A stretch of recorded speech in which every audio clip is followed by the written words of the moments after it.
গতকাল একটা ভাইয়ের সাথে কথা বলতেছিলাম কলে। তো সে যখন আমাকে তার জীবনে কিছু কথা বলতেছিল, সে তখন কান্না করে দিছে। 7টা বছর কোন মেয়ে রিলেশন করার পরে যদি বলে যে এখন আর আমার তোমাকে ভালো লাগে না, তোমার সাথে কি আমার যায়, তোমার চেহারা কোথায় আর আমার চেহারা কোথায়, তোমার বাপের আর তোমার যে টাকা পয়সা আছে তা দিয়ে আমার হবে না। আর এই 7 বছরের মেয়েটা সবসময় ওই ভাইরে জাস্ট অবহেলাই করে গেছে। মানে সে আসলে তার প্রিয় মানুষ কখনোই ছিল না, জাস্ট নামের একটা রিলেশন কন্টিনিউ করে গেছে।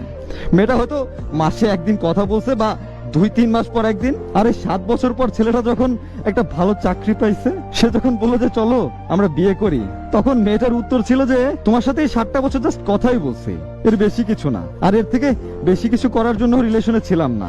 আর আসলে কথাটা হচ্ছে তোমার যে আছে টাকা পয়সা তা দিয়ে আমার হবে না, আমি চলতে পারবো না, তো সম্ভব না তোমাকে বিয়ে করা। তো এই কথাগুলোর পরে আপু চলে যায়। এরপর অনেকবার যোগাযোগ করার চেষ্টা করে সে, বাট করতে পারে নাই। আর কিছুদিন পর সে আসল কাহিনীটা জানতে পারে যে ওই দিন কেন মেয়েটা তাকে ছেড়ে চলে গিয়েছিল।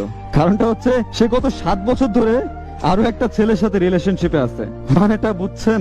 7টা বছর একটা মানুষটা না অভিনয় করে গেছে, আর সামনে মানুষটা বুঝতেই পারে না এই 7টা বছরে। হয়তো কিছু মানুষ এত সুন্দর ভাবে অভিনয় করতে পারে যে সামনের মানুষটা আসলে বুঝতেই পারে না। আসলে দোষটা ভাইয়েরও না, সেও ভাবতে পারে নাই যে একটা মানুষ 7টা বছর কিভাবে অভিনয় করবে। একটা বছর একটা মানুষ পাশে থাকলে মানুষ কতই না ভবিষ্যৎ ভেবে রাখে তাকে নিয়ে। আর এটা তো অনেক বেশি সময়। আফসোস যে ভাইটার বুঝতে অনেকটা সময় লেগে গেছে। বলতেও খারাপ লাগে যে দিন শেষে আসলে আপনি কাকে ভরসা করবেন, কাকে বিশ্বাস করবেন।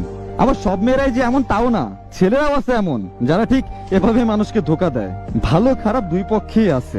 আসলে আমি জাস্ট এইসব মেয়েদের ক্ষেত্রে কিছু কথা বলতে চাই, সেটা হচ্ছে হয়তো আজ নিজেকে অনেক খুশি মনে হতে পারে যে একটা মানুষকে আপনি ঠকাইতে পারছেন। আসলে এই খুশিটা বেশি দিনের জন্য না, আপনি এখন কিছুই বুঝবেন না, কিন্তু যেদিন আপনার সাথে ওই সেম জিনিসটাই হবে তখন বুঝতে পারবেন যে আপনি একটা মানুষকে কতটা কষ্ট দিচ্ছেন।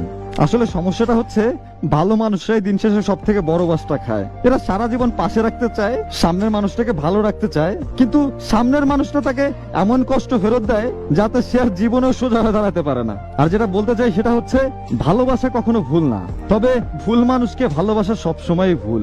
আর বর্তমান যুগে খুঁজে বের করতে পারবেন না যে আসলে ভালো কে আর খারাপ কে। কারণ ভালোবাসা সুন্দর হতে হলে মানুষেরও তো সঠিক হতে হবে, মনের মতো মানুষ হতে হবে, তাই না?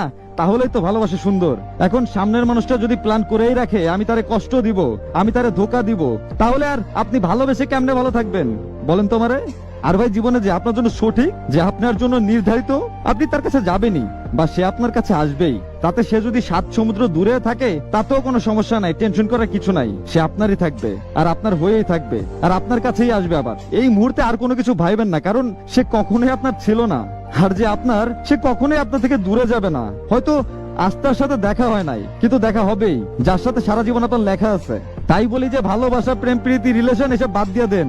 হিসাব করে দেখেন 1000 মানুষের ভিতরে 999 জন মানুষই কষ্ট পায়, একজন আছে যারা সুখী হয়। আর ওই একজন, তারা কপাল করেই পায় মনের মতো মানুষ যারা একসাথে শ্রেষ্ঠ অব্দি কাটাইতে চায়। এরকম মানুষের সংখ্যা খুবই কম। 1000-এ একজন হওয়ার জন্য সেরকম ভাগ্য নিয়েও জন্মাতে হয়, তা না হলে জীবনের বেশিরভাগ সময়